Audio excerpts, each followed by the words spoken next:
ya adan nubuwa a sigar nan da ke ta Imam Ali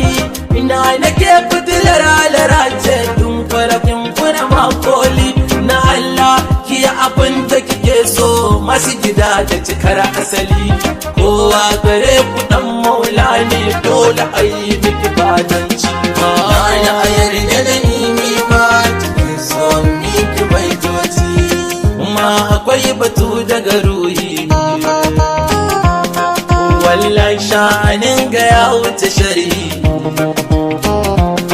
shi yasa na san makon asibai